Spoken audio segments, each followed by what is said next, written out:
welcome to the Couch Clinic, because the best conversations happen on the couch. I'm Trinity, your host and student nurse, and today we're talking about something every parent has heard of: chickenpox and the varicella vaccine. We've got our panel of pediatric nurses here: Logan, Carr, Michaela, and Daly. And we also have a concerned parent, Megan, who's kindly agreed to share her thoughts and questions. And no, we're not in the hospital, we're literally on my couch, having the same kind of conversations real parents have every day. Megan, can you tell us a little bit about your knowledge of the varicella vaccine and why it might matter? Yeah. So I know that the vaccine has been around for a really long time, and I also know that chickenpox has also been around. So to me, it just seems like a mild flu-like symptom with a rash starting. So I'm just not sure why I need to vaccinate my kid if it seems so little. And we used to get it a lot as kids, and I feel like I've turned out fine. Yeah, so generally speaking, chickenpox is a disease caused by the varicella zoster virus, which is part of the herpes virus family. And it's very highly contagious. It's transmitted via air droplets or from direct contact with a lesion on an infected person. After the transmission occurs, the infection will usually start to show signs and symptoms around 10 to 21 days. And these signs and symptoms are kind of like what you were saying, where it's like the mild flu-like symptoms with the rash. So we're usually seeing like fever, fatigue, and this that itchy rash. The itchy rash usually starts to show up around like the person's chest or on their face, but it'll spread to over their whole body, including on their eyes and their mouth and on their genitals. And these lesions are super itchy, very uncomfortable. But these symptoms usually only last about 1 to 2 weeks before they fully resolve. However, there are complications that can come from this disease, which will prolong the sickness. Some of these complications include pneumonia, encephalitis, dehydration, sepsis. You can get secondary skin infections from this, from like itching, you get cellulitis. And the biggest one to note is that you can develop shingles later in life. And it also poses a risk of hospitalization and death, which is most common in infants, teens, adults, pregnant women, and immunocompromised patients. And so just like after this overview, how are you feeling? Do you have any questions about chickenpox as an infection, or more towards like the vaccine information? Yeah, wow. That all sounds pretty scary. Yeah. I still, I guess, feel like, why should my kid get the vaccine when it feels like something kids used to always just kind of go through, and it seems like every kid used to get? So why do I need to vaccinate my kid if it's just a part of growing up, it seems like? So I have lots of information for you about the vaccine. The vaccine is a live vaccination that's given in a series of 2 doses. The first dose is given between 12 and 16 months, and the second dose between 4 and 6 years. And chickenpox is now considered a preventable disease because of the vaccination.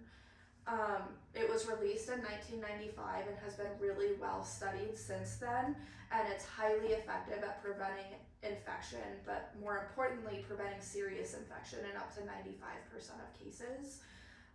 Before the vaccine, there were approximately 4 million cases of chickenpox per year, with 10,000 hospitalizations and an estimated 150 deaths per year, which is pretty scary. I think Logan did a really great job of summarizing all of the complications, and most of them can be completely prevented with the vaccine. The vaccine does come with its own host of risks, the biggest one being a severe allergic reaction called anaphylaxis, but it's very, very rare for that to happen, 1 in a million cases. Some other side effects from the vaccine are like injection site pain, mild flu-like symptoms, a mild rash, but those will resolve in a couple of days. And they only occur in a very small percentage of children. What are some of the benefits that you're hearing about the vaccine, and what other questions do you still have? Yeah, well, it sounds like this kind of might have the potential to protect my kid, but again, if every other kid is getting the vaccine, why does my kid need the vaccine then? Aren't they, if everybody else has immunity to it, it feels like my kid's not going to get it. So I'm still not sure. Yeah, like you were saying, like it's a normal childhood illness, but the chickenpox isn't always mild. It can have a lot of complications, like Logan was saying, and especially in younger children. And so the vaccine is also extremely effective. So it's 98% effective at preventing chickenpox. And so it can help protect those vulnerable families and family members and friends. And so a vaccinated child is less likely to spread that virus to those who can't get the vaccine, like infants who aren't able to, pregnant women, or immunocompromised people. And so then this helps the whole community be safer. And so this is called herd immunity. But in order for that to be effective, 82% of the population need to get the vaccine. So that is another reason why your kid should get it to help the community. And so it also prevents school absences. So a child with a normal virus can stay home for 7 to 10 days, and so this will reduce that by a lot. And so, yeah. And then lastly, it can also help reduce the risk of getting shingles later in life, which Daly will now talk about. Yeah, so as my colleague said, in this case, prevention is key. And varicella includes the fact that a good risk that it lowers the fact of developing shingles compared to those who have natural chickenpox when you get the vaccine. Wow. So you're saying that my kid has a higher risk of developing shingles later in life without this vaccine? Yes, that's correct. So the vaccine reduces the lifelong risk of shingles, and if a person does get a vaccine and develops shingles later on in life, that case of shingles is much more milder compared to others. How that kind of works is the chickenpox vaccine introduces a weaker version of the varicella zoster virus, and as a result, there's a decreased risk of establishing a long-term latent infection because the immune system is trained now by that virus and it can recognize it. It keeps the vaccine under really tight control and it doesn't become latent later in life. On the flip side of that, of course, if after a person gets natural chickenpox infection, the virus stays dominant in the nerve cells and it can later become shingles. Wow, I guess I didn't realize that the vaccine has some long-term benefits of protecting my kid later on in life.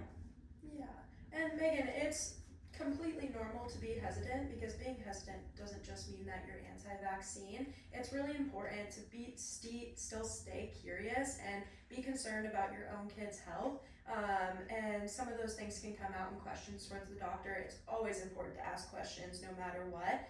Some of these questions might be things that we touched on, like what are the most common side effects? How well does the vaccine protect over long term? What happens if we delay the vaccine? And are there medical reasons not to get it? Doctors are used to these discussions and can talk you through your specific concerns. So Megan, to summarize, because I know this was a lot of information, but good information to help you make good decisions.